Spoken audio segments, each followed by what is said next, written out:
Hi, my name is Maximiliane Windl and I'm very excited to present our paper, Automating Contextual Privacy Policies, Design and Evaluation of a Production Tool for Digital Consumer Privacy Awareness.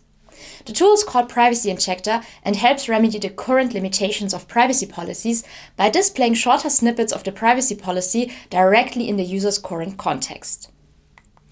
In real life, no one would just sign documents or contracts offered by anonymous persons without even reading them. But that is exactly what happens every day on the internet. To this day, privacy policies remain the most established way to inform users about their rights and choices online. However, most users do not read them but agree to the terms nevertheless. Reasons include their length, difficult legal language, abstract wording, and inconsistent placement. Research proposed contextual privacy policies to overcome these issues. They embed the relevant text snippets directly in the user's current context, making the required information available, just in time and just in place. However, contextual privacy policies are currently only implemented as a concept showcase for 7 different websites. At the moment, the creation and display of the contextual privacy policies require a lot of manual effort, which hinders their adoption in practice.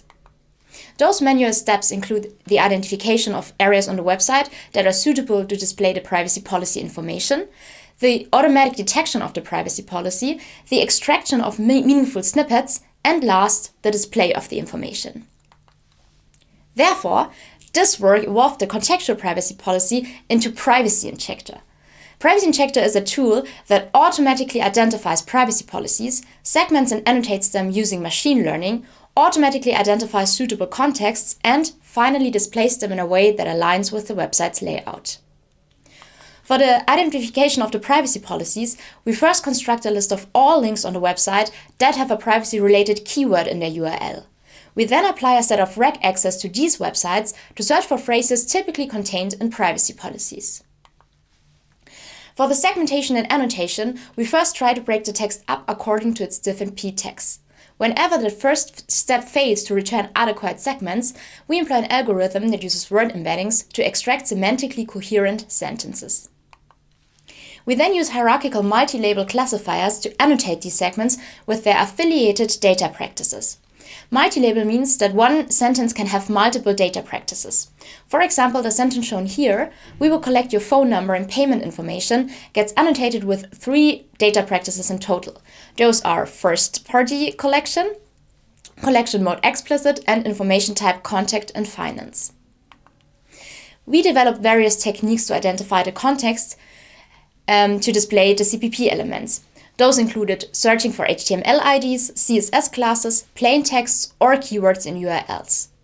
For this work, we focused on 6 different categories of data practices. Those were advertisement information, information about users with account, financial information, cookie information, information about data collection and sharing with social media platforms, and location information. We chose these categories because they are, on the one hand, widespread practices that have a high likelihood of being covered in the privacy policy. On the other hand, these categories are also often represented as elements on the website. We used an iterative design approach for the design of PrivacyInjector. Because PrivacyInjector is supposed to automatically fit with all kinds of various layouts, we use floating, draggable bubbles in combination with collapsible sidebars to display the texts. We conducted 2 empirical studies to evaluate PrivacyInjector. We first evaluated the technical functionality on 500 of the most visited websites in the United States with 59 participants.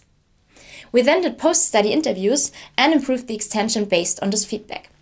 Afterwards, we deployed the extension for 10 days with 11 participants. The participants were instructed to keep on using their computers as usual, but with the extension installed. We did pre- and post-study interviews, and the participants filled out questionnaires. We had to exclude several of these most visited websites due to issues including them not being in English, showing violent or explicit content, or the privacy policy being unconventionally presented, for example in a pop-up, which made the automatic detection impossible. This reduced the initial pool of websites to 354 websites in total. For the first study, the participants had to rate for each element whether the placement fitted with the category, whether the category and the text matched, and whether the element and the sidebar were fully visible. This study revealed very satisfactory results, as can be seen in this chart. However, the placement of location bubbles sticks out. This led us to conduct a more elaborate error analysis. For this, we investigated every bubble that was rated as misplaced by our participants. Thereby, we found 3 reasons for misplaced bubbles. The first one is semantic mismatches. This happened, for example, when the word cookie was recognized on recipe websites where it had nothing to do with the technical cookie. The second is reloading elements. That was a problem for advertising elements that reloaded multiple times while the user was on the website. Whenever such an element disappeared, the bubble we had placed on the advertisement element disappeared with it. And the last reason was wrong judgments. Sometimes it was not immediately apparent that a bubble was correctly placed. For example, Amazon has a link in the footer that links to the login for merchant accounts. We assume that participants did not view this as a login element and therefore rated the bubbles as misplaced. After we improved the extension based on the findings from the error analysis and the post-study interviews, we conducted the second in-the-wild study. We analyzed the qualitative interview data using thematic analysis and found 3 main themes: awareness, presentation, and interaction. The theme awareness describes users' perception of privacy relevance. Here, participants reported that the tool surfaced hidden ads that were disguised as information, and one participant even reported leaving a website that wanted to share location data with third parties. Overall, participants agreed that the extension increased awareness and helped to make informed decisions. Presentation covers a wide range of suggestions and comments regarding the presentation of policy snippets, including wishes for even more concise information, interpretations of the severity of privacy threats, or highlighting updates. Interaction describes experiences around regular tool usage. Here, participants mentioned several areas where they found PrivacyInjector most useful. Those were, for example, at registration to learn more about account practices, when information was perceived as surprising, or on frequently used sites as users expected to leave most data there. Overall, we can report that PrivacyInjector empowers users to make informed decisions. And PrivacyInjector helps translate existing privacy concerns into concrete behavior change. However, future work should try to further reduce the text length and visualize the severity of privacy threats. And since our tool showed that several websites have barriers that hinder the automatic analyzation and communication of contextual privacy policies, we encourage service providers to foster machine accessibility of their privacy policies.